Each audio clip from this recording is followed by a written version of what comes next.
Boa noite a todos.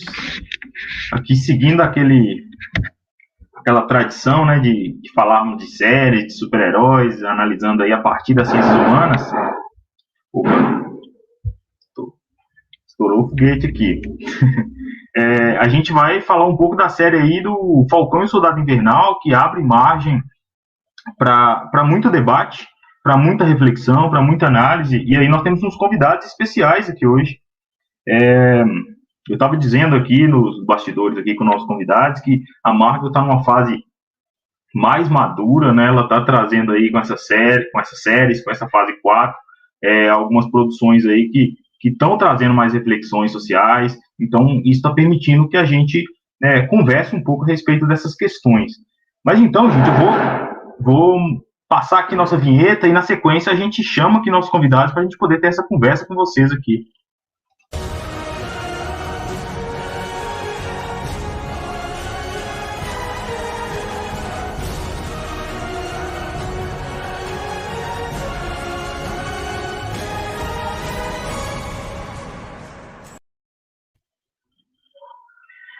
Sejam muito bem-vindos, Rod Brito e Arthur. Rod Brito mineiro, Arthur carioca, Fluminense. Carioca ou Fluminense que vocês...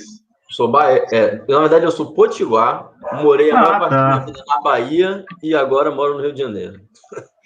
Hoje você mora no Rio de Janeiro. Pode ficar à vontade. Boa noite. Como é que tá, Renato? Fala, Arthur, beleza? Tudo certo, galera. Boa noite para vocês também. Tamo junto. Já aproveita e já se apresenta, Rod. Já que você começou a falar, já se apresenta, já fala do seu projeto, da sua página, o pessoal já está ciente de seguir. Eu deixei na descrição aí da live o link do seu canal no YouTube, da sua página. Quem quiser seguir, acompanhar seu trabalho aí, já tá lá. E aí, na sequência, o Arthur faz a mesma coisa, tem um link também da página dele lá, para o pessoal poder seguir e acompanhar vocês lá. Valeu, Renan. Então, assim, salve para geral, tudo de bom. Rod Brito, professor de História. Sou mineiro, né? Moro aqui em Unai já há algum tempo, Minas Gerais, Noroeste, Minas. Já faço um trabalho com História já há 14 anos, 15 anos, já trabalhando com História. Leciono aqui na rede privada, na rede pública, no estado de Minas Gerais.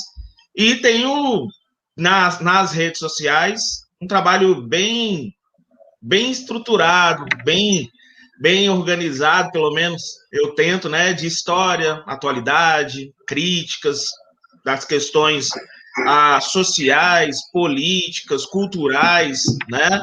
Então, é um prazer estar aqui, é um prazer ter sido convidado, né, pelo Rabisco de História para a gente fazer esse debate, essa conversa sobre algo que eu particularmente gosto muito, além de professor de História. Tem essa veia geek, essa veia nerd também, sempre tive. Então, adoro a Marvel. E como você falou, Renan, é uma pegada que o universo Marvel está trazendo agora, né? Desde muito tempo essa discussão, mas essas produções que estão sendo feitas e apresentadas agora para o público têm trazido uma discussão sociológica, histórica, antropológica, né? Humana em si. Muito legal, eu acho que dá pra gente, a galera que está se preparando aí, vestibulares, Enem, na parte de repertório, na parte de argumentação, eu acho que dá pra gente trabalhar bastante em cima disso, contribuindo, e é isso.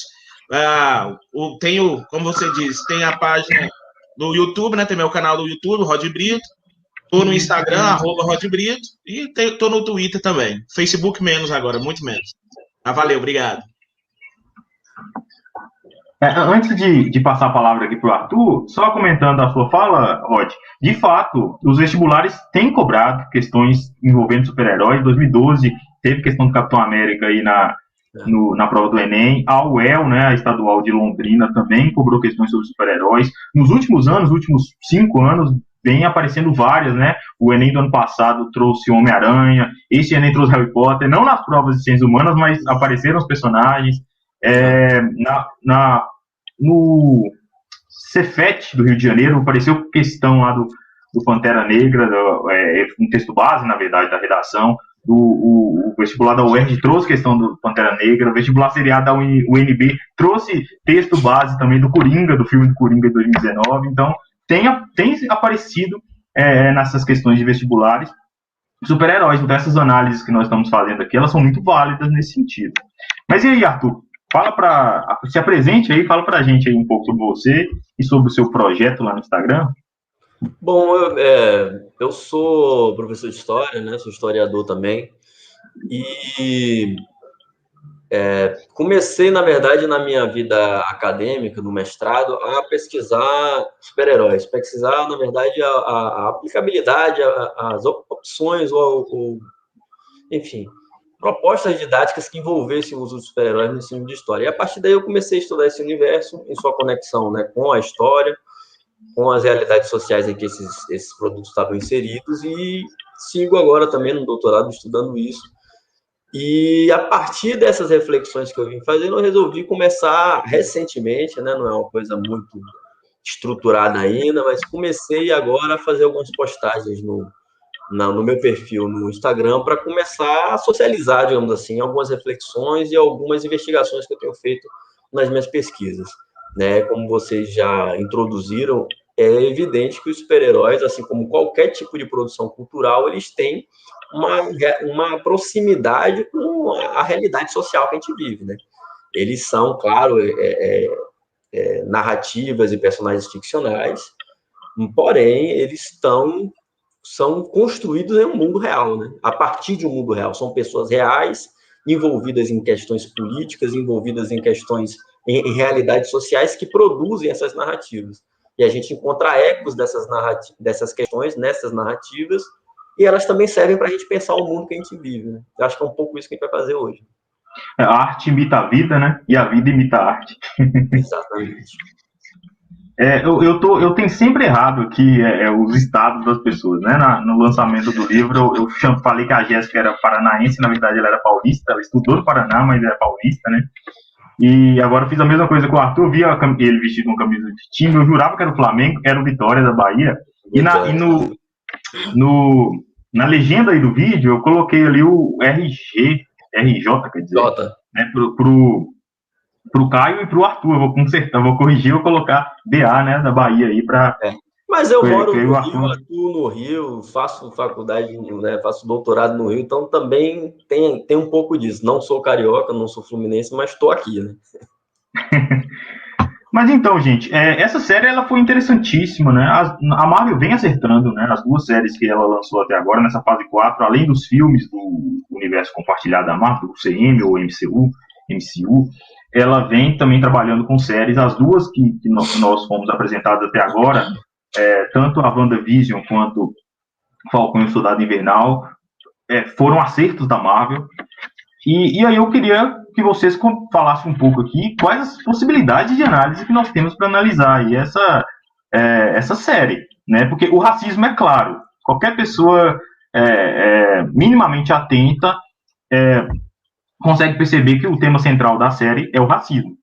Gente, só um minutinho, eu já passo a palavra para vocês, que eu vou adicionar que o nosso quarto integrante pediu o Caio aí para se apresentar para a galera, aproveitando que a gente está no início aqui ainda, para a gente poder continuar a nossa conversa. Fala aí, pessoal. Se apresenta aí, Caio. Fala do seu projeto também, do Histórias Unidas.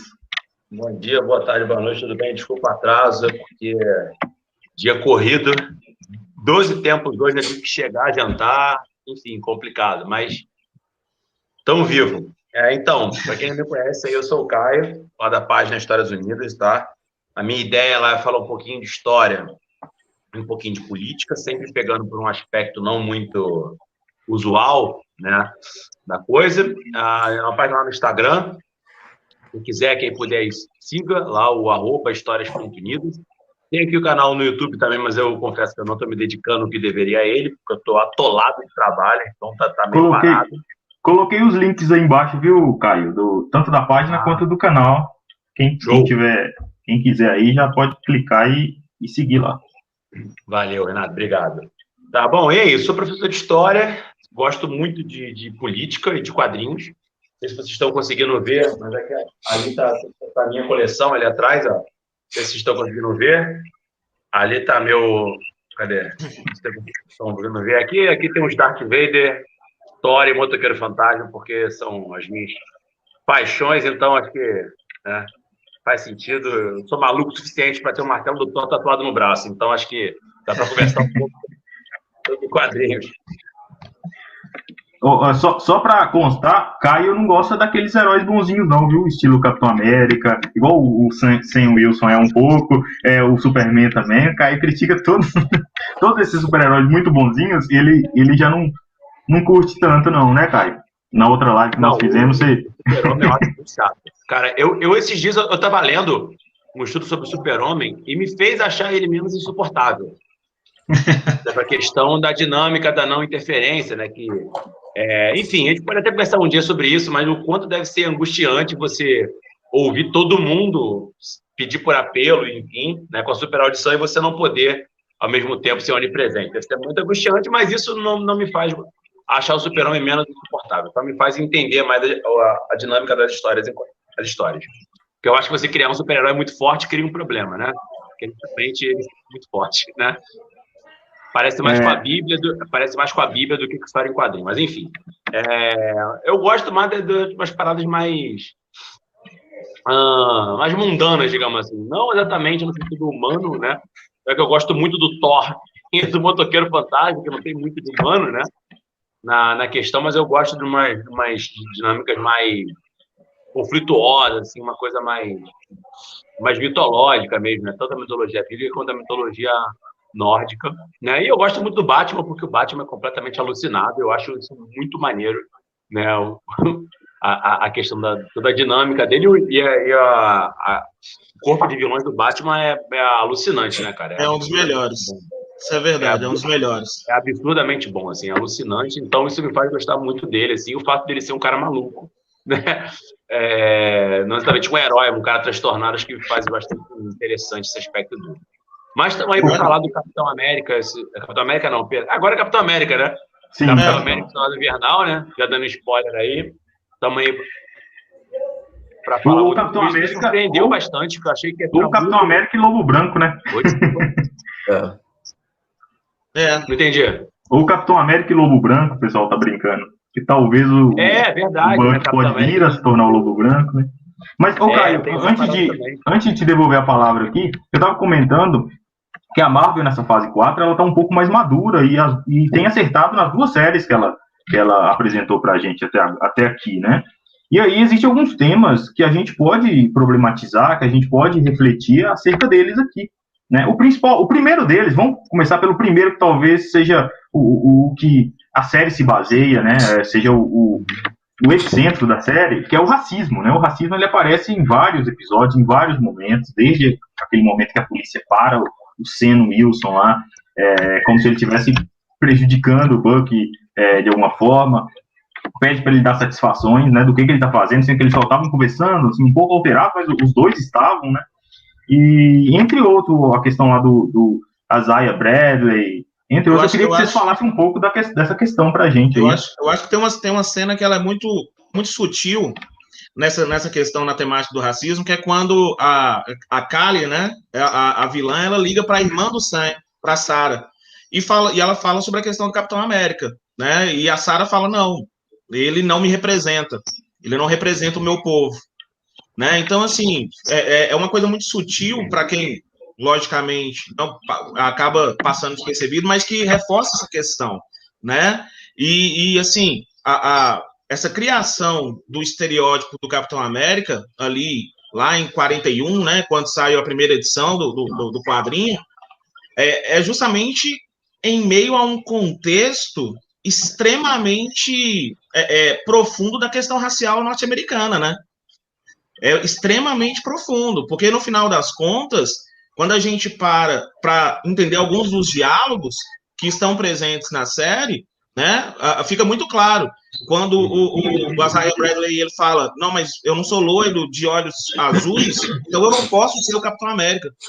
Por mais que eu tenha tomado o soro, por mais que eu tenha me transformado num super soldado, e por mais que eu tenha lutado pelos Estados Unidos, quando eu voltei para ser cobaia. Eu voltei para ser experiência. Eu não voltei para ser o símbolo do americanismo, dessa sociedade estadunidense, esse orgulho, não. Eu fui levado a ser uma cobaia para a reprodução do soro, porque vários tomaram e ele resistiu, né, no primeiro momento. Então, essa questão, ela permeia bastante, como você mesmo disse. A questão racial, ela está muito presente ao longo da série, né? E eu acho que o Caio, não sei se ele vai concordar comigo, mas o John Walker, que é o Capitão América dessa série, mas o John Walker, que é o Capitão América dessa série, do Soldado Invernal, ele é um Capitão América muito angustiado. Ele tenta ser o modelo que Steve Rogers foi, ele tenta ser a inspiração que o Steve Rogers foi para aquela sociedade, mas ele, dentro das angústias dele, ele consegue ver as suas próprias limitações. E aí ele entende, num determinado momento, que ele só não é o autor. E aí ele entende, num determinado momento, que ele só não é porque ele não tinha tomado soro, né? Olha lá. Aí ele entende, num determinado momento, que ele só não consegue atingir esse patamar porque ele não tinha tomado soro. E aí são as discussões. Né? E duas falas, isso aí complementando o que você diz, Rod, e só que queria fazer um pequeno adendo. Eu acho que a Marvel ainda não acertou certamente. Eu acho que ela está no 8, 9. Sabe aonde que eu acho que ela vai tirar o 10? Em Loki. Tá chegando. Eu acho assim, para mim, a Feiticeira Escarlate foi 10. Aí, quando eu vi o Capitão América...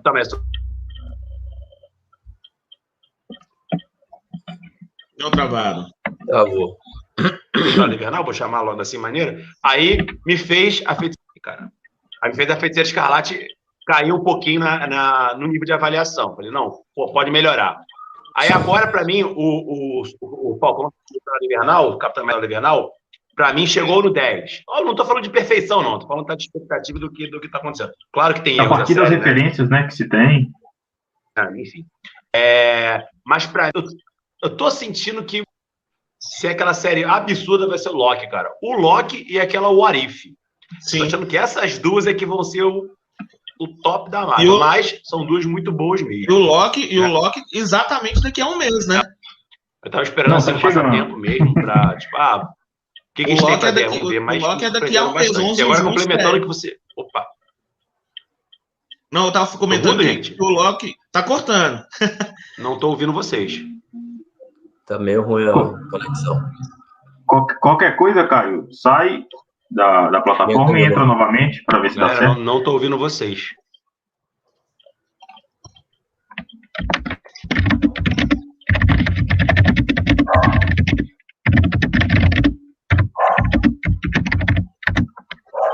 O Arthur, então, enquanto o Caio ali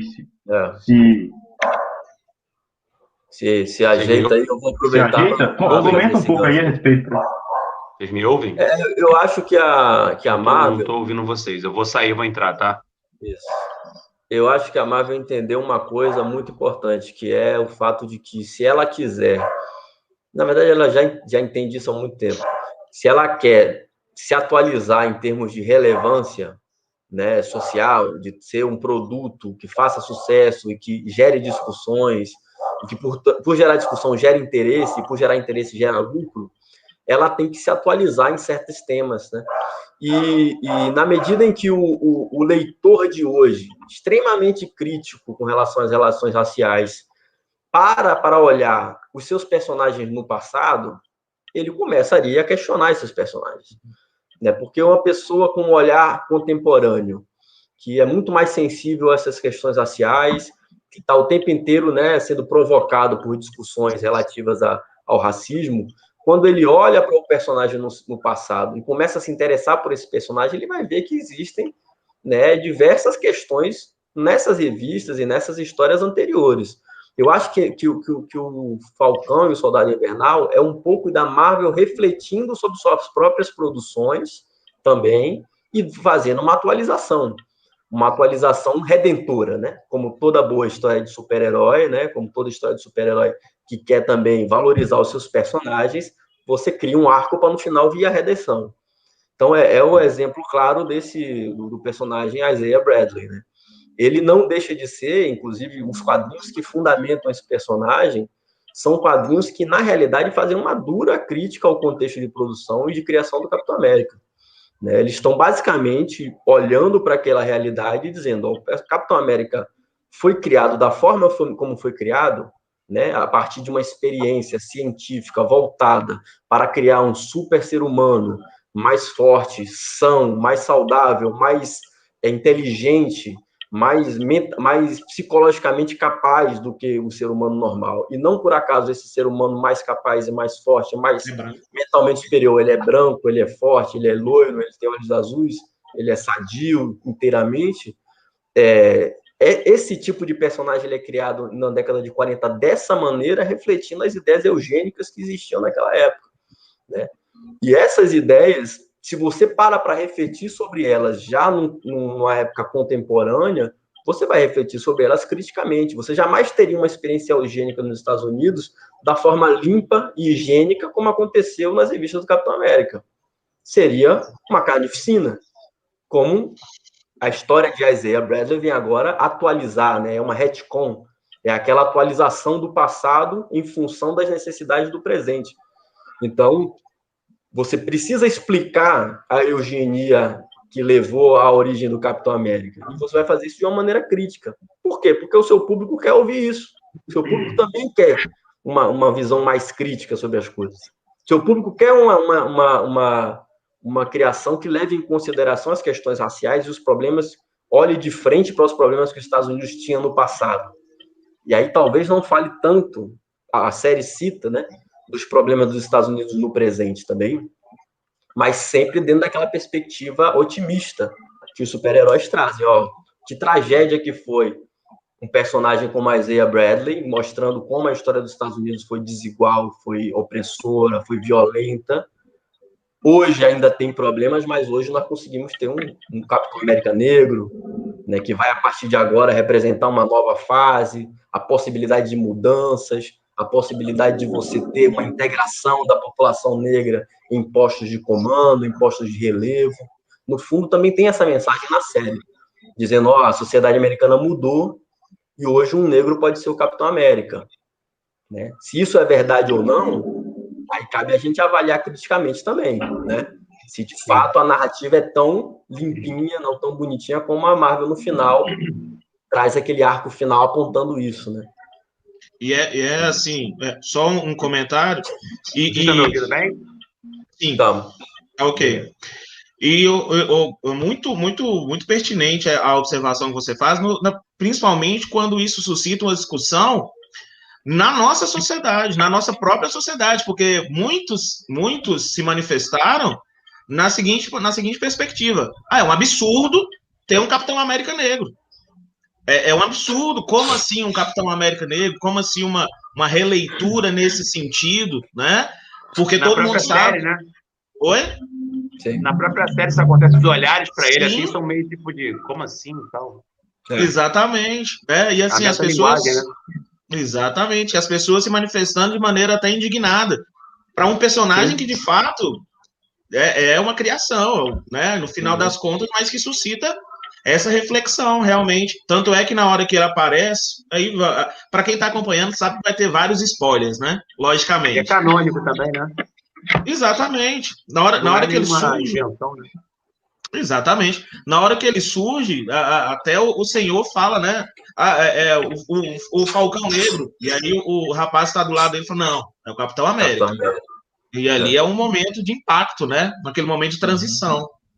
O Rod, essa questão dá pra gente conversar também a respeito. Pra você ver, no início acho que no segundo episódio, quando eles visitam o Isaiah Bradley pela primeira vez, o menino na rua fala, né, no gueto ali, um bairro mais humilde, é o Falcão Negro, e ele fala, não, é só Falcão. Porque a sociedade tem essa mania de usar o adjetivo negro para caracterizar alguma coisa. Por exemplo, você fala que uma mulher negra é bonita, você sempre fala, é uma negra bonita, não precisa de colocar negra, só fala que é bonita, mas a gente costuma usar, a sociedade usa, e aí eu acho que a série, nesse momento, acho que está problematizando um pouco dessa situação. O que vocês acham aí? Posso só complementar rapidinho, antes do que eu estava falando, só para a gente, para não ficar perdido o que eu falei, porque meu som falhou, só queria completar o que o Rod tinha falado, que ele falou sobre o aspecto do Capitão América ser branco, né? E tem uma fala do Zemo, não sei se vocês vão lembrar, que o Zemo fala assim, sobre a questão do Steve Rogers ser o Steve Rogers. Não é porque ele é branco, mas porque ele é uma pessoa especial. Ele poderia ser, não é o que dá a entender isso, né? Ele poderia ser checheno, Suriname, sei lá, do Uzbequistão. Ele é uma pessoa diferente. Não é o fato dele ser branco, né? Acho que o Zemo fala alguma coisa por isso. Quantos vocês já viram a ele? Quantos outros Steve Rogers vocês conhecem? Então, calhou dele ser branco do olho azul. É isso que o Zemo dá a entender. Um outro ponto também dois pontos que eu acho bastante interessantes também, é que eles colocam um novo loiro de olhos claros, eu não lembro, mas um outro loiro que é totalmente quebrado, totalmente problemático. Né? Então, mostrando que, de fato, pelo menos a leitura que eu fiz é a seguinte, que o estereótipo, a casca do loiro de olho azul, ela pode ser um modelo, mas ela é falha. Por outro lado, o Sam Wilson é um negro e é um cara que tem uma personalidade diferenciada, mas a questão ali da retidão, dos conceitos, é parecido com o Steve Rogers, ou seja, o Steve Rogers é o que ele é, não por ser loiro do olho azul, mas pela personalidade que ele tem, assim como o Sam Wilson, que são pessoas diferentes. Um é louro, o outro é negro, mas que a retidão, a personalidade deles diferente, faz dele diferente, né?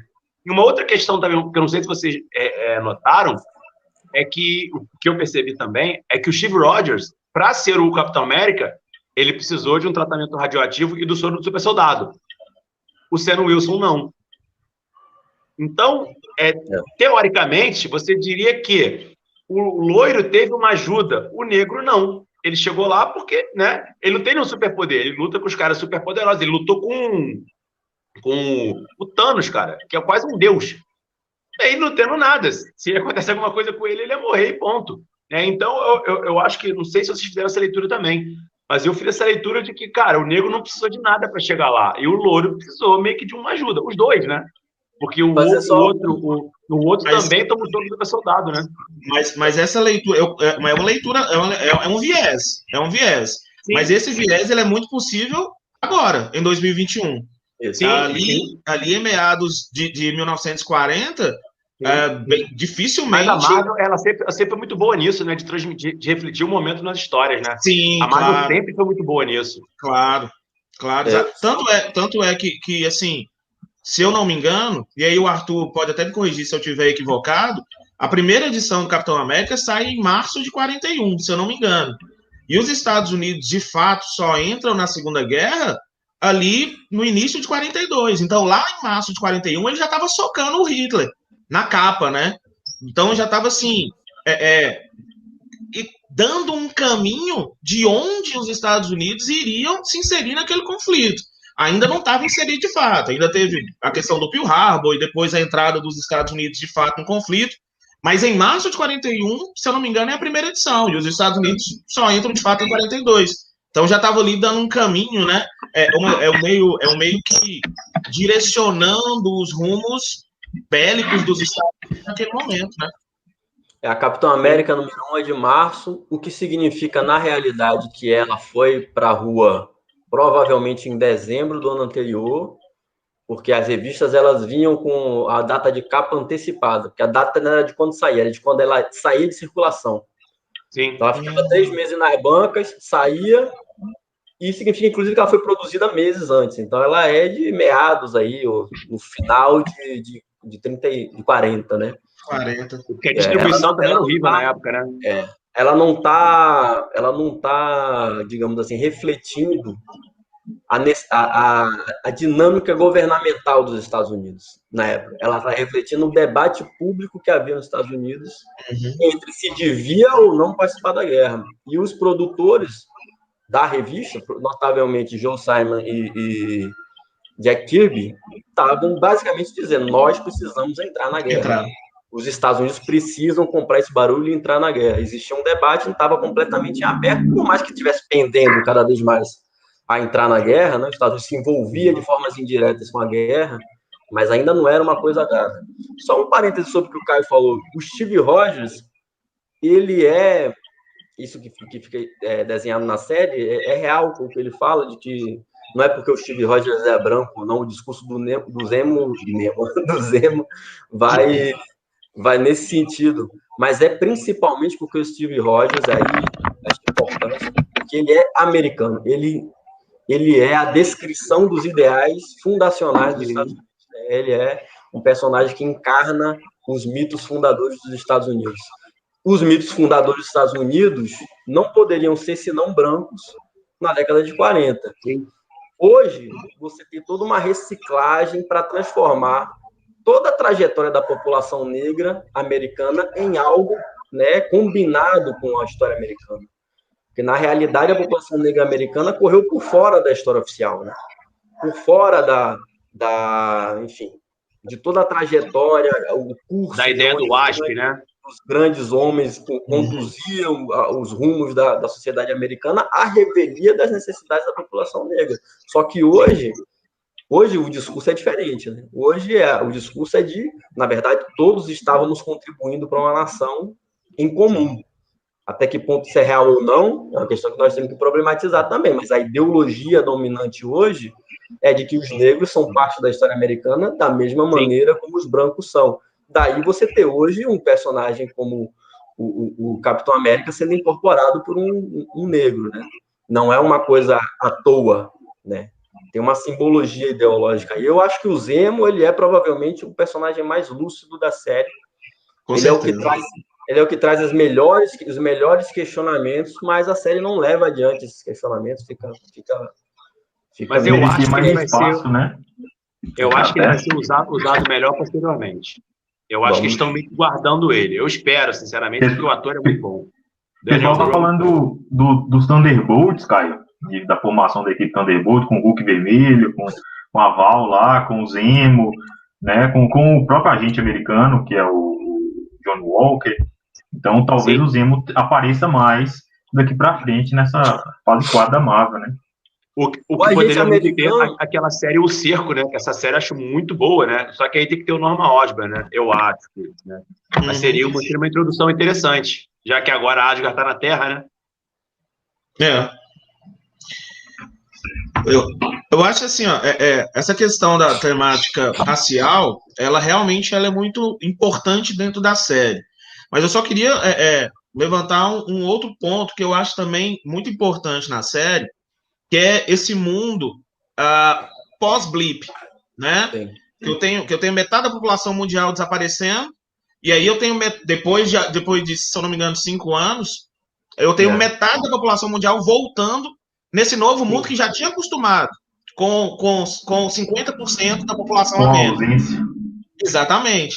Então eu tenho 8 bilhões de habitantes, 4 bilhões somem, 5 anos se passam com esses 4 bilhões entre aspas, confortável com recursos naturais, com possibilidades, com oportunidades, e aí, do nada, os 4 bilhões voltam novamente, e aí é uma outra temática que eu acho muito fundamental na série, que é a questão dos refugiados, né, entre aspas, daqueles que aí norteia todo o pensamento dos apátridas, e eu estava até comentando aqui nos bastidores, né, antes, que é justamente essa dubiedade que a Marvel trouxe, porque a gente consegue entender que não são seres humanos ruins, são seres humanos que têm posicionamentos que podem ser questionáveis, mas dependendo da ótica que você emprega, dependendo do prisma que você olha, você entende o motivo, você entende o que tá impulsionando esse grupo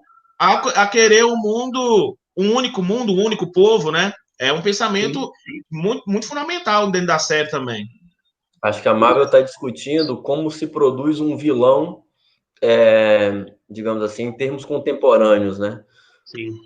Porque o vilão, ele não é simplesmente uma encarnação divina da maldade, uma coisa maniqueísta. Ele surge de circunstâncias sociais em que produziram um determinado vilão. E a Marvel está, na verdade, dando fundamentos sociais para ocupar a questão da violência, né? Então, você tem uma leva de refugiados, você tem a criação de um ressentimento, porque agora as pessoas que voltaram estão sendo melhor tratadas do que os que estavam antes, os que tinham permanecido, você tem a pobreza, o risco iminente de ser deportado, e isso transforma uma pessoa inteligente, capaz, bem intencionada e com uma leitura com demandas legítimas em uma pessoa que faz atos reprováveis, né? Então, eu acho que é uma tentativa de fazer um vilão mais maduro, uma tentativa de fazer um vilão mais conectado com discussões contemporâneas sobre violência, violência urbana, violência política, mas eu acho que também, no caso dos apátridas, é uma tentativa também de manter, né, uma delimitação de dizer qual é o lugar do radicalismo político nas histórias em quadrinhos, né?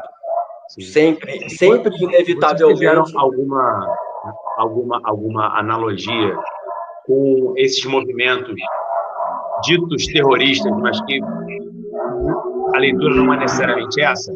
Tipo, por exemplo, IRA, ETA, Hezbollah, Hamas e outros grupos parecidos com isso. Porque no primeiro Homem de Ferro, não sei se vocês vão lembrar, sim, mostra os terroristas daquele bem estereotipado mesmo.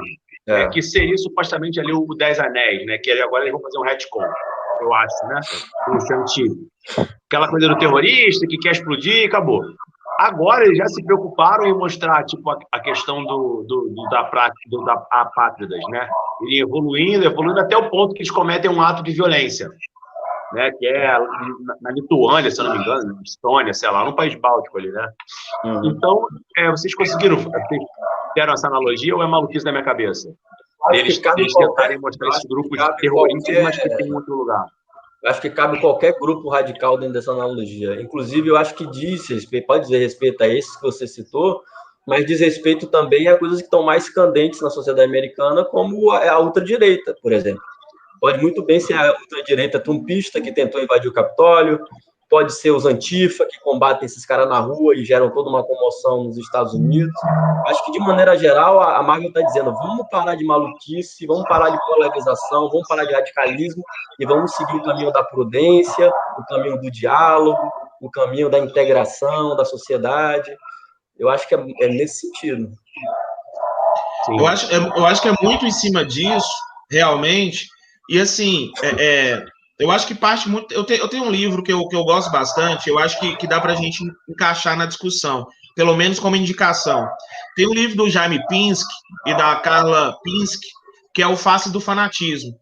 Então, assim, e aí a análise que é feita, fica aí a dica para a galera que está na live aí acompanhando a gente, e a análise que é posso feita... falar uma coisa? Claro. Eu acabei de ler esse livro no sábado, sem sacanagem. Que isso, sério? Coincidência, né? Vou ler. Que isso? Ele é um livro fenomenal, porque assim, ele te mostra o quão você, a partir do momento e da premissa que o seu é melhor e mais importante que o do outro, como tudo é justificado, como todas as suas ações se justificam, para que você consiga colocar o seu ponto de vista sobrepondo os demais.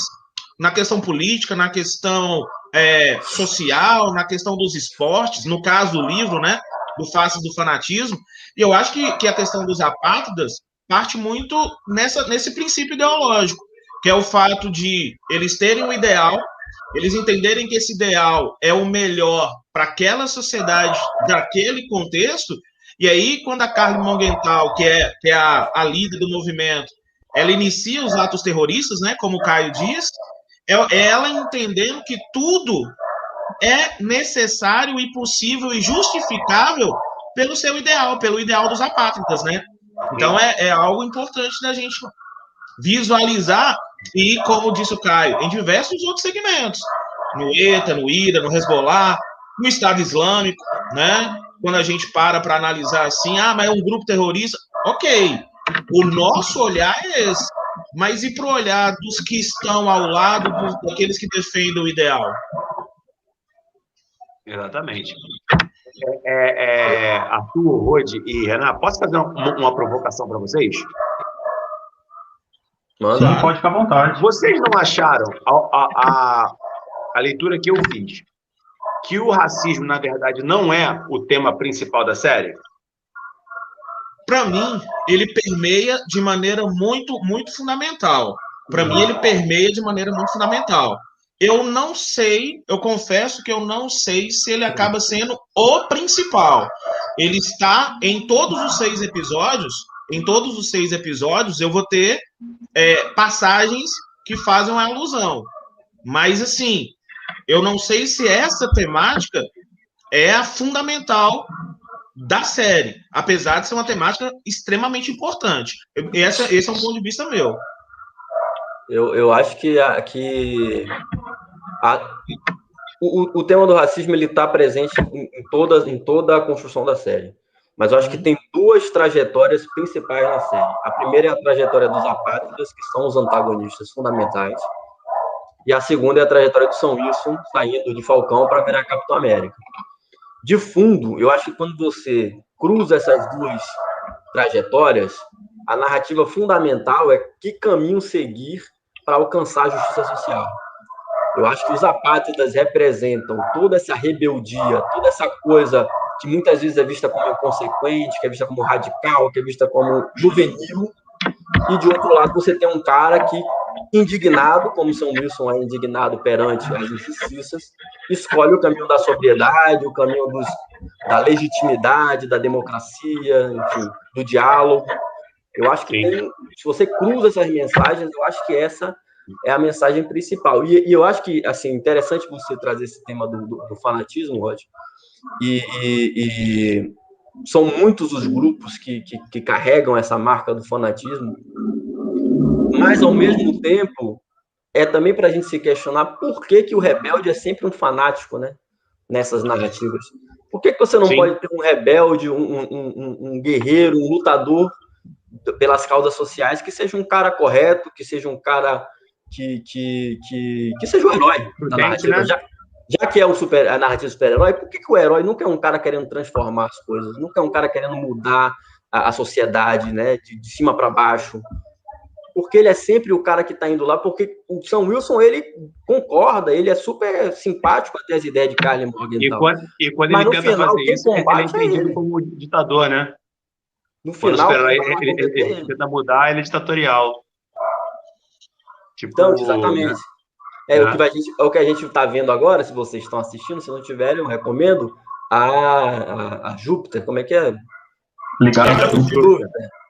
Eu não assisti ainda não, mas eu vi lá. A mesma coisa, a mesma narrativa sobre transformação. Os quadrinhos são mais do que a série. A série ela muda um pouquinho, mas tá a mesma coisa também. Ou então aquela da Liga da Justiça também, que eu não lembro agora o nome, mas que numa outra dimensão, que a Liga da Justiça se torna ditatorial, a nova geração, a velha geração tem que ir lá e, né? Eu não lembro como é da história agora. Pantera Negra. Tem muito tempo. Quem é o vilão do Pantera Negra? É o militante negro radical. No fundo, os Panteras Negras dos anos 70. Sim. Inclusive, o início mostra isso. Isso é em Oakland, sede dos Panteras Negras, toda a polêmica do tio. Cheio de referências. No fundo, o filme Pantera Negra diz, galera, aquele caminho lá não estava muito certo, não.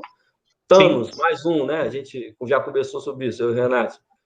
Tem o Rei Orm também, do filme Aquaman, né, que é um vilão também que traz um pouco dessa problematização. Ele não quer enfrentar a humanidade por nada, né? Ele quer dar uma resposta em função da poluição dos mares. Ecoterrorismo, né?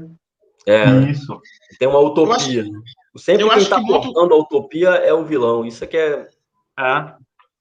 Eu acho que como parte do princípio de quebra de sistema, de quebra de paradigma, eu acho que o enquadrar esse transgressor como herói para aquela estrutura social é algo muito difícil, né? Assim, porque está indo contra, por mais que as intenções sejam positivas para aqueles que ele representa, mais uma vez, a Karl Morgenthau, a dos apátridas, ela tinha uma intenção de ajudar os dela. Ela tinha uma intenção de levar mantimentos, medicamentos, né? De seguir um caminho que levasse os dela a uma condição, entre aspas, de bem-estar social. Só que como para ela fazer isso para os dela, ela tinha que enfrentar todo o sistema automaticamente já taxou esse grupo de um grupo radical, de um grupo terrorista. Né? Eu acho que é mais ou menos nesse sentido o pensamento. Por mais que a ideia seja uma ideia, até certo ponto, positiva para uns, para a ampla maioria que está confortável com o status já estabelecido, logicamente, aquele pequeno grupo vai ser sempre tratado como um grupo terrorista, como ameaça, né? Sim. A segunda parte da minha provocação, né? Vocês não acham que a série, na verdade, ela fala sobre nacionalismo? É o plano de fundo dela? Na medida de que os apátridas é o antinacionalismo, o Capitão América é o símbolo do nacionalismo, o novo Capitão América, que depois vira agente americano, é o novo nacionalismo. O Sam Wilson é um nacionalismo que inclua o negro. Ou seja, para mim, o racismo ele foi um meio, assim como a questão do tráfico, enfim, vários assuntos ali. Mas para mim, o tema da série, eu acho que calha muito bem com o momento que a gente está vivendo, é o nacionalismo. Todos os aspectos dele, né? A interpretação, a leitura, para mim, eu vi muitas resenhas, muitos vídeos, Thiago Romariz, Omelete, uma galera falando sobre a questão do racismo. Mas, cara, na minha interpretação, e eu vi os episódios 2 vezes já, eu não entendi a série como uma série sobre racismo. Eu achei que nesse aspecto, por exemplo, o Pantera Negra fala muito mais sobre. Né?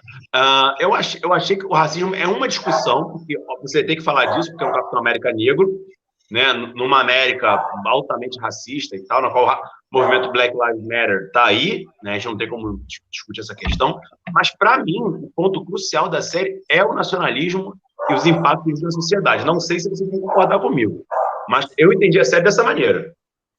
Eu acho... Tu quer falar, Arthur, primeiro? Pode falar. Eu acho o seguinte, eu acho que essa visão, ela é uma visão extremamente válida, porque como a gente parte dos princípios, e durante a série, essa fala ela é muito recorrente, a listra e a estrela, as listras e a estrela, as estrelas e a listra, o tempo todo. Então esse reforço desse nacionalismo, desse patriotismo exacerbado, que é justamente esse patriotismo, esse nacionalismo exacerbado, que vem a ser combatido pelos apátridas, né? Quando eles falam um mundo, um povo, um mundo, é justamente no princípio de colocar abaixo esse nacionalismo que segrega, esse nacionalismo que separa, que vira fanatismo, esse nacionalismo que vira algo extremista e que, politicamente, historicamente falando, é o mundo contemporâneo nos últimos 20 anos. Sim. Se você pega ali o contexto europeu, leste europeu, ou mesmo Itália, França, se você traz a discussão justamente para os Estados Unidos, e aí não tem como falar do último mandato presidencial norte-americano, né, que se encerrou com um discurso extremamente nacionalista, com um discurso extremamente patriótico, de resgate desse símbolo, de resgate desse patriotismo exacerbado, a gente entende, e eu concordo com você, que a série ela traz essa discussão de uma maneira muito profunda, realmente. Eu concordo. Permeia muito ali ao longo dos capítulos. A gente pode pensar na questão de eixos, né? A gente pode pensar a partir de eixos. A série trabalha com alguns eixos temáticos, né? O racismo é um deles, o nacionalismo ou o antinacionalismo é um outro. Né? Tem outras possibilidades também que a gente pode apontar. Você disse no início, Rod, até sobre a questão dos refugiados, por exemplo, que tem a ver com essa discussão do nacionalismo também. Outra questão, assim, indo por esse caminho do nacionalismo, que a gente vê hoje, é a questão das vacinas, né? Existem alguns países no mundo que tem 2, 3 doses por pessoa, né? E tem alguns países que não tem 10% vacinado. Então, e esses países que têm vacinas guardadas não compartilham. Então, é algo a se problematizar. Eu até fiz esse questionamento para o Arthur no lançamento do livro, né? Porque a Marvel está aproveitando esse contexto de Covid, né? E está relacionando com o blip, né? Porque existe a diferença, né? O estalo é quando o Thanos mata metade da população do mundo, e o blip é quando essa população retorna. Então, a Marvel está aproveitando esse contexto que está todo mundo angustiado, chateado, é um contexto diferente, é um contexto de mal-estar, né? Como dizem alguns. E está utilizando isso em suas histórias, né? No Falcão e Soldado Invernal a gente percebe um pouco disso, né? Eles estão com problemas financeiros, né? Problemas nos negócios das famílias, eles tentam empréstimo no banco, o cara lá recusa o empréstimo, né? Com base nas regras do banco, e diz que o empréstimo não é possível porque eles não têm renda há 5 anos, mas eles não existiram por 5 anos, né? Então é um problema que está acontecendo, que eles estão tendo que enfrentar e que pode ser relacionado com o Covid, porque o Covid também está gerando um mal-estar. Tal como o blip também gerou, que o Rod colocou aí mais no início. que vocês pensam a respeito disso? Existe essa relação possível entre a série e esse contexto, né, de Covid, de pandemia que a gente está vivendo?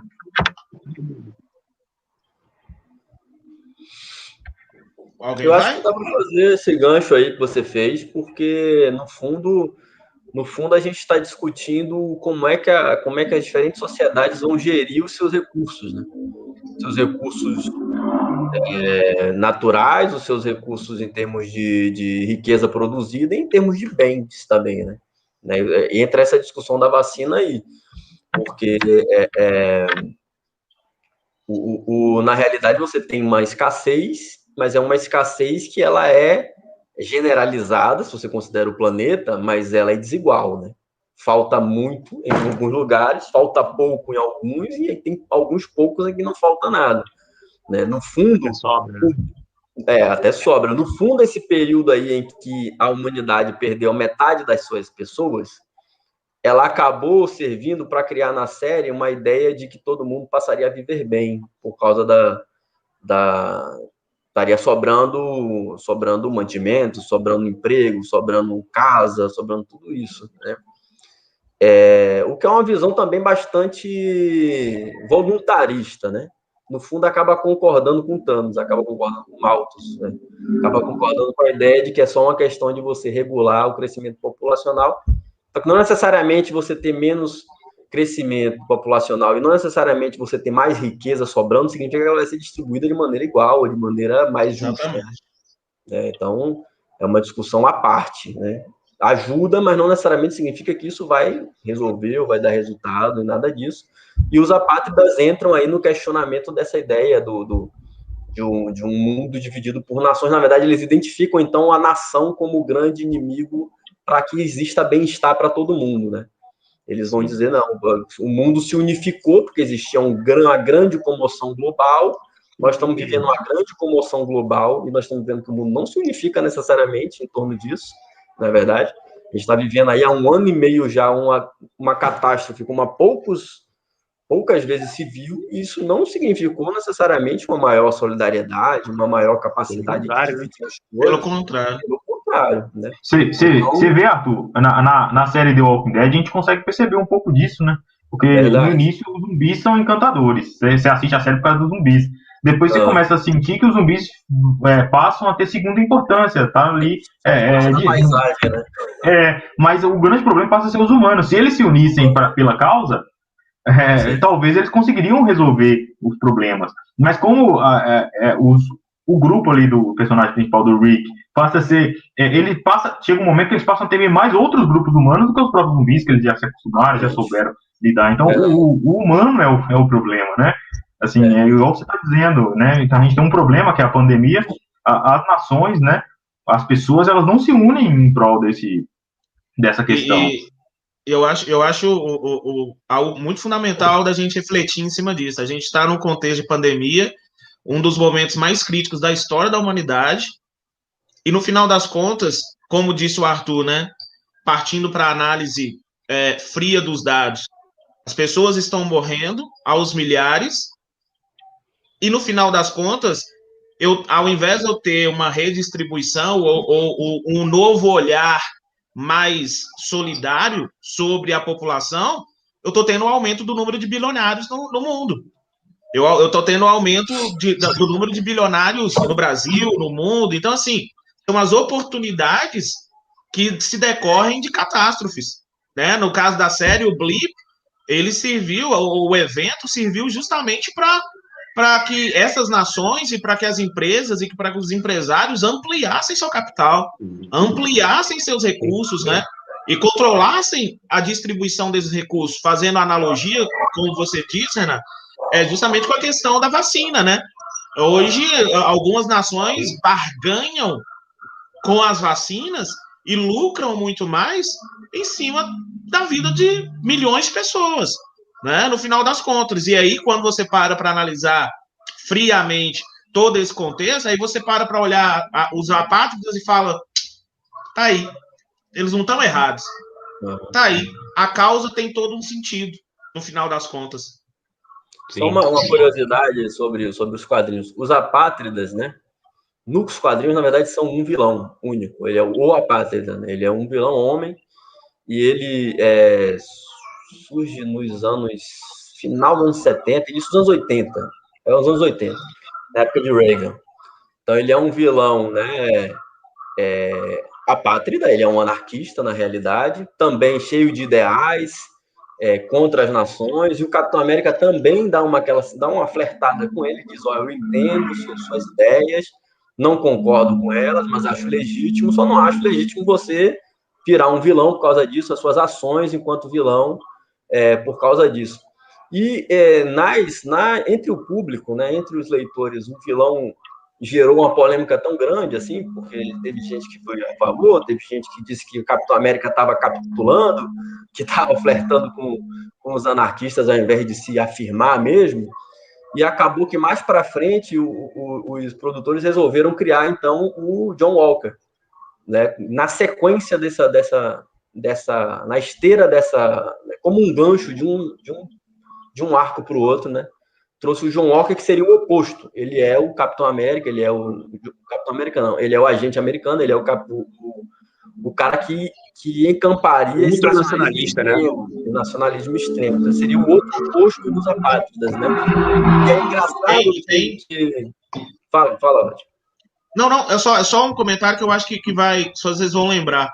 Naquele momento que ele está sendo julgado, quando ele retirar o escudo dele, ele está sendo julgado como militar, o discurso dele é um discurso muito, muito emblemático.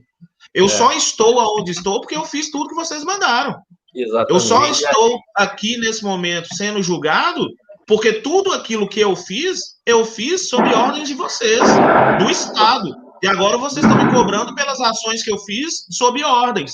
Né? Então, assim, pode ficar à vontade. No fundo, eu acho que isso daí é meio que uma representação dos Estados Unidos dos anos 2021, olhando para os Estados Unidos dos anos 2003, 2004, 2005, da guerra ao terror, e olhando para aquele arquétipo do combatente ao terror, que a gente vê, por exemplo, na série 24 Horas, que é o cara que está disposto a fazer absolutamente tudo para derrotar os inimigos dos Estados Unidos, etc. Olhando para todo aquele... Jack Bauer. Olhando para toda essa produção cultural, que na verdade estava refletindo a realidade política dos Estados Unidos, dizendo, não era bem assim, erramos, está na hora dos Estados Unidos corrigir seu curso e seguir... Lembrando que o Guerra ao Terror venceu o Oscar de melhor filme, né? Pois é, exatamente. Refletindo claramente como é que era o contexto cultural daquele período. E aí você tem, então, na verdade, os Estados Unidos querendo fazer uma correção de rumo, dizendo, o nosso nacionalismo tem que ser um nacionalismo humano, um nacionalismo inclusivo, um nacionalismo democrático, nós não podemos abandonar os nossos princípios, os nossos símbolos, porém, revisando a forma como eles vieram sendo conduzidos aí nos últimos anos. Sim. Na época de Trump, se você considera que isso aí é uma ressaca do trumpismo, ou no contexto do trumpismo, é uma mensagem clara, dizendo que precisamos corrigir esse curso urgentemente. E só 2 pontos acerca disso. O primeiro é que a gente está falando de um país onde o anarquismo é uma coisa muito sensível, porque nós tivemos um presidente dos Estados Unidos que foi assassinado por um anarquista.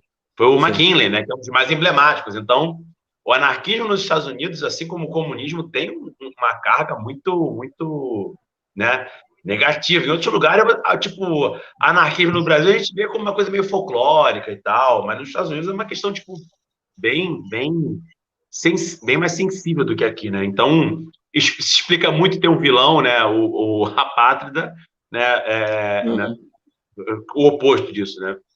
E um outro ponto também que eu acho interessante é que as séries da Marvel, elas são... Os filmes também, boa parte deles são gravados na Geórgia, né? Em Atlanta, que foi o estado que teve a maior revolução no sentido de participação da população negra, né? Acho que do século XXI, talvez, assim, né? Ou talvez até da política recente, porque era um estado que até pouco tempo tinha a bandeira confederada, né? A bandeira do Exército da Virgínia do Norte, como bandeira do Estado, né? Fomos nos estados onde a Jim Crow e a Klan teve uma atuação muito forte, e atualmente é um estado que, tem 30% dessa população é negra, boa parte da população votou em peso no Biden. Tem uma ativista que é a Stacey Abrams, que está fazendo um trabalho desde 2006 com essa questão da participação política do povo negro, dos negros perceberem que eles se afastando da política, a coisa nunca vai mudar, e que é uma visão que é um pouco a visão do... Ai, fugiu o nome agora, do capitão, do super soldado negro, esqueci o nome dele agora. Isaiah Bradley. Isaiah Bradley, isso, obrigado. Né? Que ele vê uma coisa, tipo, ele quer se afastar daquilo, falando, não, isso não é para mim, tal, que é uma visão que, não, cara, a gente tem que participar, se afastar não vai continuar como é e tal. E foi um estado que elegeu um senador negro, pô, no estado que é o símbolo, né, do Deep South dos Estados Unidos, elegeu um senador negro e um senador judeu. Então, e talvez o cinema tenha sido a indústria, e toda a tecnologia que ele traz e tal, tenha sido a indústria que conseguiu fazer essa revolução, porque os negros passaram muito a trabalhar, né? O Estado cresceu, assim, tanto que a gente vê lá, toda a série da Marvel, o filme tem aquela laranjinha, né, da Georgia no final, assim, e tal. Sim. Então, eu acho que tudo meio que fecha um ciclo aí, né, um contexto que é bastante interessante, né? Meio que a vida imitando a arte imitando a vida, né? Elas conversam o tempo todo. Eu acho muito fundamental essa sua visão. Assim, é claro que a gente está tratando do Falcão Soldado Invernal, da Marvel, do universo, mas já que a gente está falando dessa questão racial, eu até queria... Renan, coloca pra gente essa pergunta da Eniette, por favor, que eu achei muito legal, tá? E aí a gente está falando dessa questão, olha lá, é clara a diferença de tratamento ou julgamento do John Walker e do Isaiah. Um preso por anos, encarcerado e esquecido, né? No caso do Isaiah Bradley, se fingiu de morto, porque ele não queria... tipo assim, o Estado já havia estragado, acabado com a vida dele, né? Sim. E o outro, branco, livre e colhendo as glórias disso tudo, os holofotes disso tudo, o reconhecimento da sociedade, do Estado. E mesmo quando ele mata uma pessoa ao vivo, ele arranca a cabeça dela com o escudo e ele é perdoado no final, né? Ele só ganha um novo uniforme. E essa cena ela causou uma reação muito grande nas redes sociais. É o capítulo 4, se eu não me engano. E ela gerou uma reação muito grande nas redes sociais. Eu vi, acompanhei, eu estava vendo no Twitter, no mesmo dia, eu estava olhando muita coisa e eu vi o escudo manchado, né?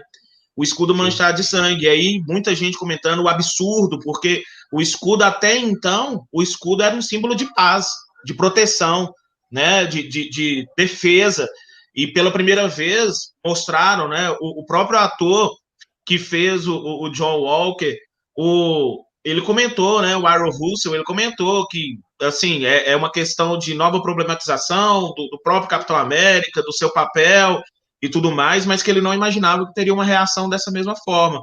E como a Eniette estava comentando na pergunta anterior, é verdade, porque no final das contas eu tive um tratamento diferenciado.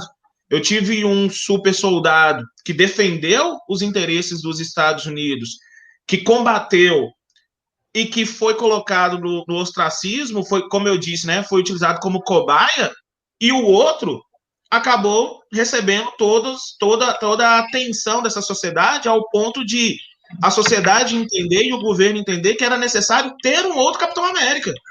Era necessário ocupar aquela lacuna, era necessário ocupar aquele lugar vazio que havia sido deixado com a morte do Steve Rogers, né? Então, isso é muito fundamental, essa reflexão também. Eu gostei muito dessa pergunta. Mas eu só queria falar de uma série que eu estou assistindo, e aí The Walking Dead foi citada, mas é uma série da Amazon que chama Them, Eles. Não sei se vocês já assistiram, mas passa nos Estados Unidos, ali em 1956, e aí o Caio falou das leis de Jim Crow, e aí trata de uma família ali em Compton, nos Estados Unidos, se não me engano, Califórnia, uma única família negra, num bairro de vizinhos, todos eles brancos, e a problemática disso tudo. É uma série que também está tendo uma grande repercussão mundial, né? E que traz algumas discussões muito profundas, muito pesadas, e eu vou ser sincero, teve uma cena lá que é uma das mais impactantes que eu já vi nesses meus tantos anos de séries, filmes, literatura, sobre a temática. Fica aí a dica da série, tá? Chama Eles, Them, em inglês. É bem legal. Traz essa questão racial de uma maneira bem punk.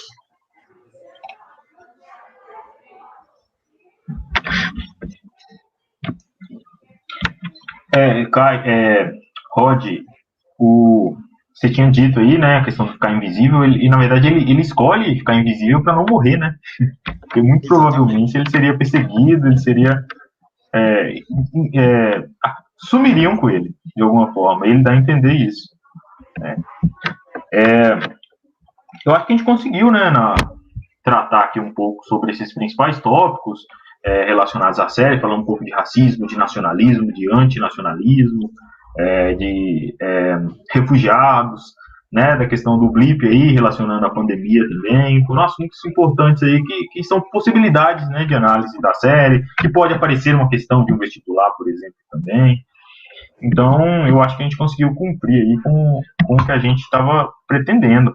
Tem mais algum tópico, algum eixo temático assim, que vocês têm em mente? Assim, porque... tá, eu tenho um. Talvez o feminismo também, né, pode ser levado em conta, porque o John Walker ele leva uma surra das Dora Milaje, né, que elas já vinham sendo símbolos de empoderamento feminino desde o filme do Pantera Negra. Aqui elas mostram mais uma vez que da Carly também, né? A Carly também, exatamente.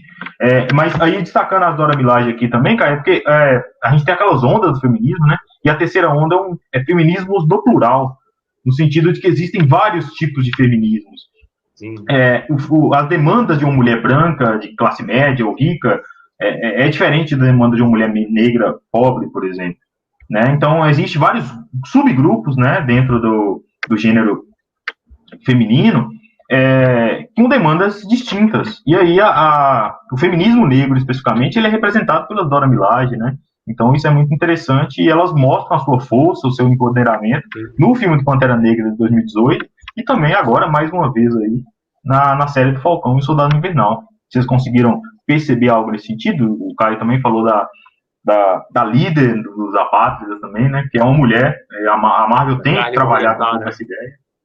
Né, o próprio mercador do poder, né? O próprio mercador do poder, né? Mercadora do poder também pode colocar isso, né?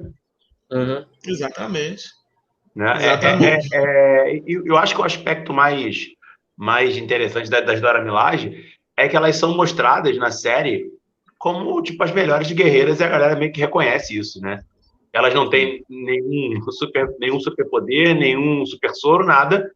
E, cara, elas simplesmente dão um pau no Falcão, dão um pau no cara que tem o soro super soldado, que é o soldado invernal, com um braço mecânico absurdamente tecnológico. E com facilidade enorme, né?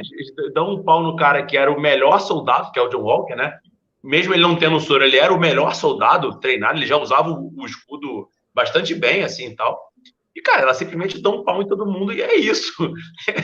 Então, tipo assim, é mostrado que elas são, tipo, superiores e ponto. E a Carly, por outro lado, mesmo ela não sendo, né, uma guerreira treinada e tal, ela tem um poder de liderança, de aglutinação ali para aquela sociedade dela. E o detalhe é que quem era a líder comunitária dali era também uma mulher, aquela que morre, que eu não vou lembrar o nome dela agora. Mas ela também morre, é uma comoção de toda aquela sociedade e tal, também uma mulher. E, por outro lado, quem consegue ser o agente duplo e tal é também uma mulher, que é a Sharon Carter, né? Que é o mercador do poder, na verdade, e se infiltra ali no governo e tal. Ou seja, tipo, meio que tirando o Falcão e o Soldado Invernal da equação, por mais que eu acho que a participação do Soldado Invernal ela é muito levantar a bola para o Falcão cortar. Eu acho que ele foi muito pouco explorado, ou mal explorado, como vocês querem analisar. Nós temos 3 ou 4 mulheres, assim, digamos, né? As Dora Milaje são 2, na verdade, que aparecem, né? Mas, assim, com uma participação fundamental na série, meio que botando a série para andar, assim, e tal. Então, eu achei isso bem interessante essa leitura. Eu acho que sou... Vai lá. Pode, Arthur. Vai lá. Não, essas escolhas são escolhas conscientes, né? Todas essas escolhas que compõem a narrativa, elas são escolhas que são feitas pensando em passar algum tipo de mensagem, em compor algum cenário. Nada é por acaso. A gente tem tantas mulheres fazendo papéis no seriado, tem a ver com a tentativa de acenar para esses movimentos que exigem hoje uma participação feminina nas telas, inclusive com algum protagonismo, né, nesse caso da Carly. As outras personagens, elas são, digamos assim, por melhores que sejam, e por mais fortes que sejam, elas são personagens, acabam sendo secundárias. Mas a Carly não, ela é uma das personagens centrais do seriado, e não à toa ela é uma mulher, não à toa ela não é uma mulher branca, não à toa ela é uma mulher que não mora nos Estados Unidos. É uma tentativa de fazer... E ela é mais complexa, né, Arthur? Exato. Ela é mais complexa. Exato. A gente estava até conversando a respeito dessa questão. Ela é uma idealista. Antes, a gente estava falando aqui dessa questão antes, né, Rod? Que o mundo hoje não é preto e branco mais, né? Assim, a gente tem... E a série O Legado de Júpiter deixa isso claro também. Que as pessoas são em tons de cinza, né? Tem um pouco do bom, tem um pouco de mal. A gente percebe isso também no Big Brother Brasil, né? Vocês devem lembrar da edição passada, da Marcela, ela era fada sensata, né? Depois... Oi?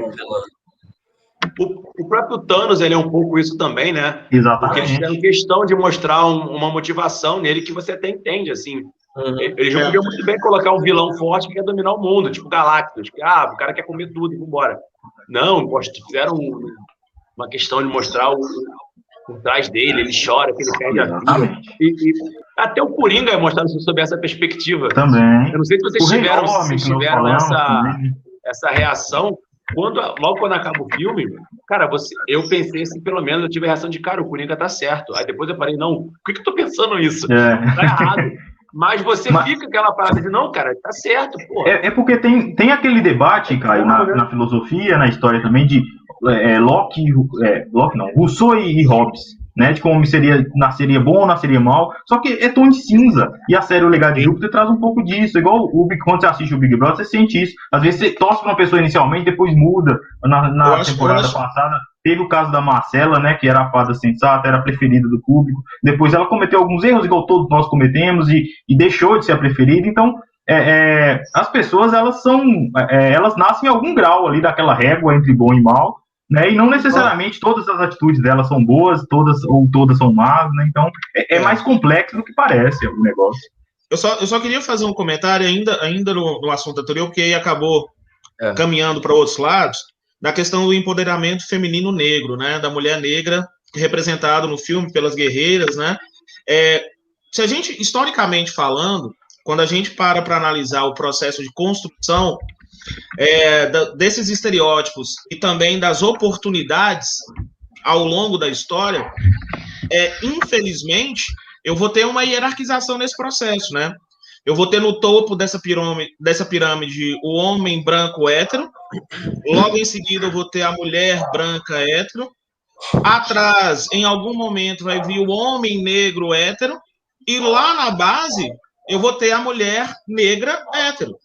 Então, assim, essa ressignificação que as mulheres negras estão tendo na questão das séries, do cinema, das discussões, elas estão permeando não apenas o universo Marvel, mas também outras, e aí eu vou trazer só um comentário, por exemplo, não sei se assistiram, mas o Príncipe em Nova York 2. O Príncipe em Nova York 2, as filhas, né, do personagem do Ed Murphy, do príncipe em si, elas são muito atuantes, elas são muito ativas, mesmo a esposa dele, elas têm todo um posicionamento ali, político, social, de treinamento, inclusive, de preparação para serem as sucessoras dele, né? Ali no Reino de Zamunda. Também, né? Ali no Reino de Zamunda. Então, assim, é uma ressignificância muito grande. E eu só queria chamar a atenção para um outro ponto aqui no chat. A Fabiana, ela fez um comentário também, eu acho que é o último comentário aí, Renato. Também é uma líder jovem, falando da Carly.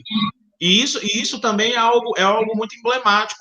Eu acho também muito importante para a gente que trabalha, nós que somos professores, historiadores, e estamos, né, envolvidos, né, nesse processo educacional também, que é algo a ser muito levado em consideração. O fato de não serem lideranças já tradicionais, mas uma nova líder coordenando as ações em torno de uma visão que é uma visão de transformação muito por conta da representatividade que ela tem para a geração dela, mas que ela consegue aglutinar diversas pessoas. A juventude também é bastante importante nesse aspecto, né? Exatamente. Tem aqui mais uma última pergunta aí, gente, para a gente responder e para a gente poder fazer nossas considerações finais e encerrar a live de hoje. Qualquer coisa a gente marca uma parte 2 um outro dia, mas vamos lá. Vocês acham que o Capitão América Negro terá aceitação? Ele veio para ficar? E aí, pessoal? Eu acho que esse vai ser o debate do próximo filme. O Capitão América 4, né? Já está praticamente confirmado. O Michael B. Jordan vai ser o Superman? Então, tudo indica que sim, né? E aí? Tá acontecendo. Já começou essa discussão também. Não pode, como assim um Superman negro? Não existe isso. Né? São discussões que a gente vai travar por aí. Eu acho que como a gente aqui e nos Estados Unidos. Engraçado que as pessoas escolhem a cor da pele do alienígena, né, cara? Enfim. Se ele fosse verde, tudo bem, ele não pode ser negro. Eu acho que como aqui e nos Estados Unidos, essas polarizações políticas em torno de tudo são muito presentes, vai ter muita gente chiando que o Capitão América é negro, meu Deus do céu, cadê o meu Capitão América? Devolvam o meu Capitão América. Claro, sempre vai ter isso, e a Marvel sabe disso, já conta com isso. Sim. Né? Mas eu não acho que isso vai fazer grandes diferenças, não faz grandes diferenças na hora de fazer as escolhas editoriais e as escolhas deles mais para frente. Porém, é preciso ver até que ponto esse personagem, porque ele só é um novo Capitão América. Se ele é negro, se ele é branco, é um novo Capitão América.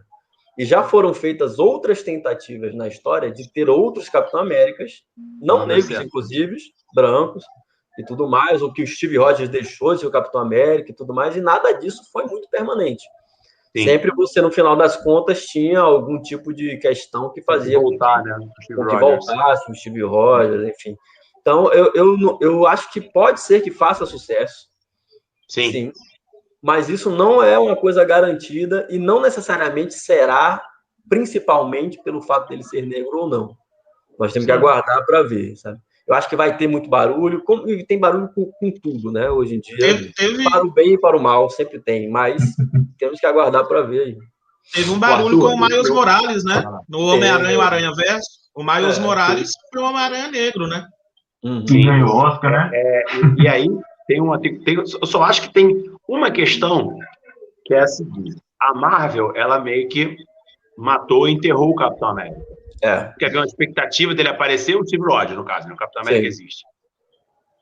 Nem deram essa chance de mostrar ele de novo para não ter aquela chiadeira. Morreu, acabou. Né? O Super-Homem, por outro lado, ficou uma história muito mal contada. Porque ele morreu, voltou, aí a Liga da Justiça foi um fracasso, aí teve a Liga da Justiça do Zack Snyder que foi muito bem. Então, ficou uma coisa meio que mal contada. Eu acho que, de repente, isso possa diferenciar também, além do fato do racismo, obviamente, né? Isso possa diferenciar também a aceitação do público. Porque o ator que fazia o Super-Homem, que eu não vou me recordar o nome dele agora... Henry Cavill. Henry Cavill, isso, é o cara do The Witcher, né? Ele foi relativamente bem aceito pelo público, não teve nenhum problema. Algumas pessoas criticaram o fato do Super-Homem matar e tal, mas o ator em si não teve muita grita, não. Né? E a gente meio que não sabe o que vai acontecer. Eu acho que um pouco parecido com o que aconteceu lá com o Crepusculinho, quando ele virou Batman, né? Que ficou aquela coisa de, mas o outro ator estava lá e tal. Eu acho que essa pode ser uma problemática, porque a DC ela não resolveu muito bem o Super-Homem. A Marvel resolveu o Capitão América. Agora, é isso que o Arthur falou. Nos quadrinhos, o Steve Rogers meio que sempre volta. Ele já ficou velho, voltou, saiu, voltou, né? Já falou até Hail Hydra, né? Então, né? E os quadrinhos têm uma facilidade que é óbvia, né? Que você escreve eternamente. O Chris Evans, uma hora vai ficar velho. Na hora que quiser, você reseta tudo e volta. O Chris Evans vai ficar velho e, cara, não tem muito o que fazer. né? Então, eu acho que tem essa diferenciação do resolver bem a parada. A Marvel resolveu. Ela pode meter o pé, não, vamos embora, vai ser esse novo Capitão América. Ela pode até criar um outro herói branco, depois, se ela quiser meio que... Enfim, sei lá. Mas a DC, eu acho que vai ser uma problemática muito grande, também pelo fato de ser negro, mas eu acho que principalmente por estar muito mal resolvida, porque caminho eles vão seguir agora. A Marvel resolveu com o Logan, né, com o Wolverine. Foi levando, até resolver a situação também. Até com o Homem de Ferro também, né? Sim, também. Agora vai ter a série da Iron Heart. Eu acho que vai ser... Eu acho que essas séries da Marvel, não sei se vocês concordam, elas estão servindo também como um grande laboratório. Ó, vamos ver com a sessão do Capitão América Negro. Pô, legal, não teve muita grita. Eu, pelo menos, não vi muita grita, né? No final da série e tal. Então, vamos embora, vamos levar isso e tal. Não sei se ele tem carisma ou ator para levar um filme. Como, por exemplo, o ator que fazia o T'Challa tinha muito carisma. Né? Eu não sei se o ator que fazia o Wilson tem esse carisma para levar um filme. Mas não sei. Chris Evans também não era um exemplo de carisma, né? Então, eu acho que o cara que faz eu vou te falar que, sinceramente, eu não lembro. Mais carismático. O primeiro Capitão América eu não vi no cinema. Eu vi em casa, assim, algum tempo depois. Então, eu não lembro a repercussão no cinema. O Capitão América Soldado Invernal, cara, já estava o Chris Evans meio consolidado. Né? Então, eu não sei. Eu juro que eu não lembro, se vocês lembrarem aí, eu não lembro como é que foi a repercussão na época. O Robert Downey Jr. não precisa nem, né? Tudo que ele faz é, assim, até o Dr. Dolittle, que é horrível, ele foi no cinema. Né? Então, assim, eu não sei, assim, como é que a coisa vai andar nesse sentido, tá? Mas eu acho que a série está vindo meio que como laboratório, né? Vai ter Iron Heart, teve agora o Capitão América Negro, né? Vai ter depois a Miss Marvel, que já vai ser a primeira heroína islâmica. Eu acho que eles estão meio que, ó... Tem o Shang-Chi, né? Asiático. Exatamente. A Marvel vai atender vários mercados. Vai atirar para todos os lados. Vamos colar, eles seguem. Vamos tentar. As contas é o dinheiro que vai decidir. Levar. O Shang-Chi, eu acho que nem seria exatamente uma tentativa, porque no mundo de hoje, que a China vai se tornar a maior economia do mundo em menos poucos anos, você botar um herói chinês, cara, eu acho que é tipo meio que, cara, fecha o olho e vambora. Não precisa nem tentar muito. Agora eu já acho que uma heroína islâmica, com essa islamofobia crescente absurdamente, né? Eu acho que, não sei, vamos ver, né? Nos quadrinhos, a Marvel acabou de lançar também um Capitão América indígena. Vocês viram? O Joey Gomes, parece. Vi sobre isso. Assim, eu não li a história, eu vi só por alto. Eu li não sei como é que é o contexto, mas eu vi por alto. Acho que acabou de sair também. Eu acho que a primeira revista, se não me engano. Lutando do lado do Capitão América tradicional, né? Se não me engano. É algo nesse sentido. Mas eu também não tenho muitas informações, não. Eu acho que essa questão... um pouco de representatividade. Eu acho que essa questão da identificação, ela vai muito de... Assim, por exemplo, o Homem de Ferro, ele teve todo o estereótipo do... Quando você olha para o Robert Downey Jr., você lembra do Homem de Ferro. E aí há uma associação imediata. A parte do Capitão América, por exemplo, pouca gente lembra do Chris Evans no Quarteto Fantástico.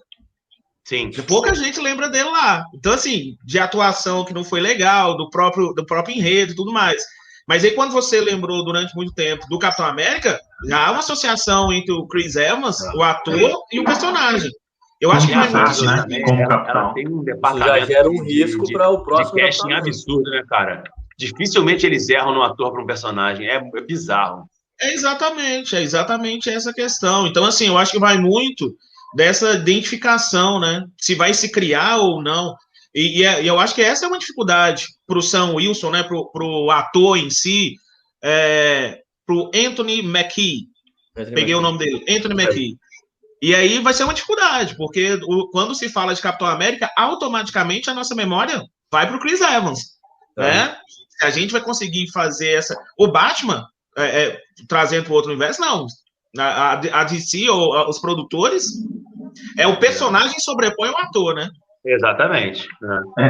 E isso que eu queria falar também, aproveitando que você falou da DC, que o Rai falou que a Marvel praticamente não erra na escolha dos atores. A DC também não tá errando, o problema da DC é outros, né? Na escolha dos atores você vê que até que tá combinando, assim.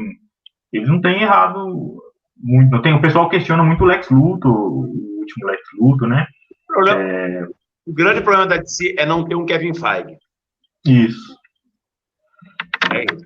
Que dinheiro não falta, diretor bom não falta, ator não falta, não tem uma cabeça para direcionar. Só eles. E muita intervenção também, né, dos engravatados, como dizem. Pois é. Também acaba prejudicando. Pessoal, nós já estamos com 1h30 de live. Vou passar a palavra aí para vocês, em ordem alfabética, né, para vocês fazerem as suas considerações iniciais, para a gente poder encerrar aqui. Foi um bate-papo muito... Thiago Live, né? Foi um bate-papo muito bacana. Nós conseguimos abordar aí, o Roger falou ali, né, racismo, nacionalismo, antinacionalismo, né, refugiados, que tem a ver com a discussão do nacionalismo, feminismo, entre outros assuntos. Eu acho que a gente conseguiu falar de uma maneira geral, né, sobre a série, trazendo aí debates, reflexões sobre alguns desses tópicos que são passíveis de análise dentro do mundo acadêmico, né, no mundo aí, dos professores de ciências humanas também.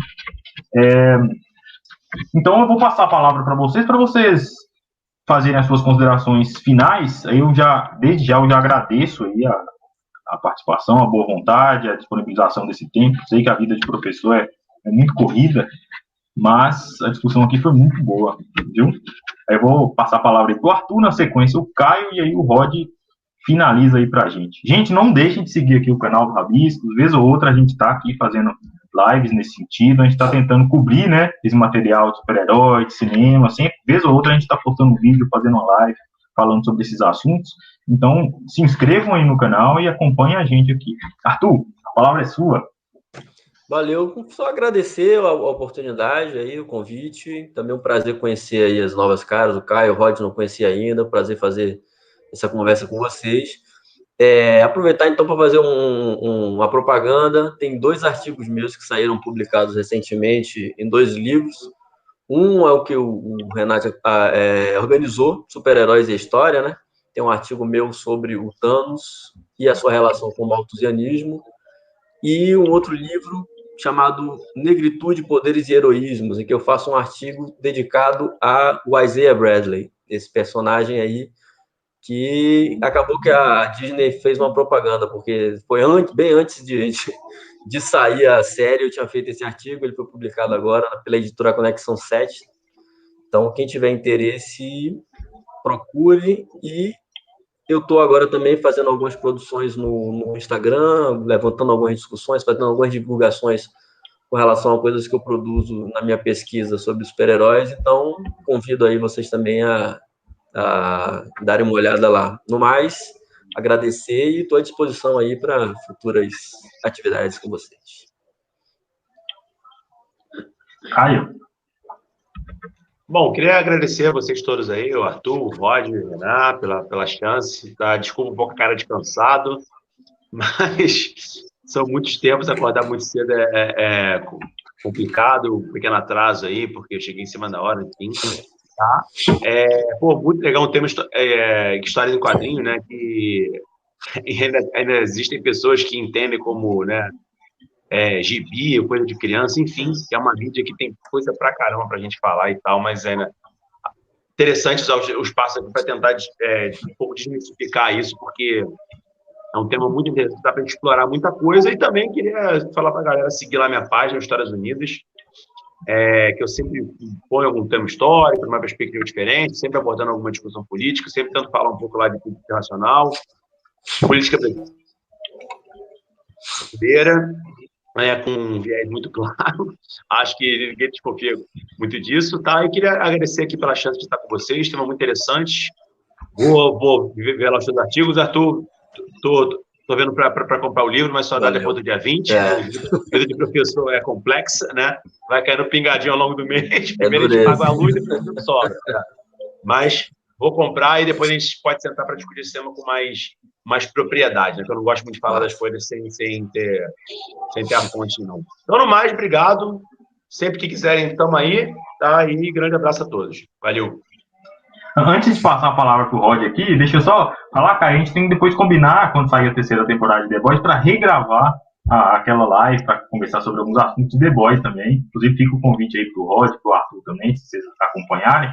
Porque aquela, nós acabamos tirando ela de circulação, né, que não ficou legal, assim, nós tivemos alguns problemas técnicos, eu atropelei o Bruno em várias situações que eu não estava escutando o Bruno, foi o que aconteceu com você aí mais cedo, que não está escutando, aí embaraçou, mas nós vamos regravar depois, refazer aí, e aí a gente combina direitinho. Rod? Pô, eu só queria agradecer, já estou me convidando para essa próxima do The Boys, que o The Boys também é algo que rende muita coisa. Nossa, rende discussões. E detalhe que agora tem The Boys, Invincible e Legado de Júpiter, né? Exatamente.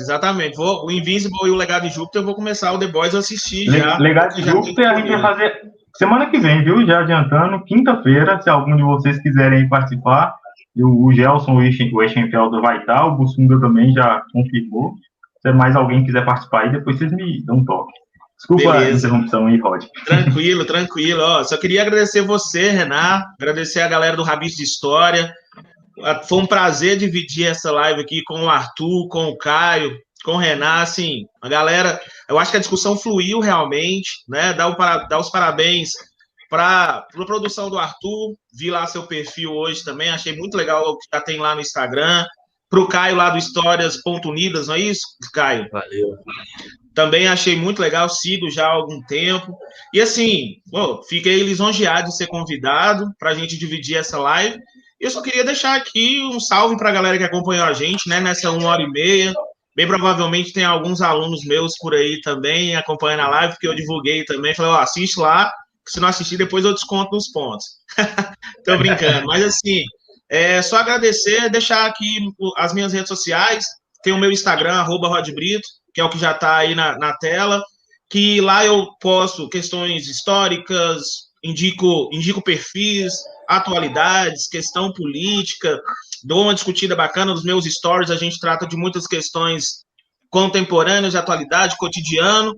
Tem o meu canal no YouTube, eu acho que o Renato deixou aí na descrição, o canal Rod Brito.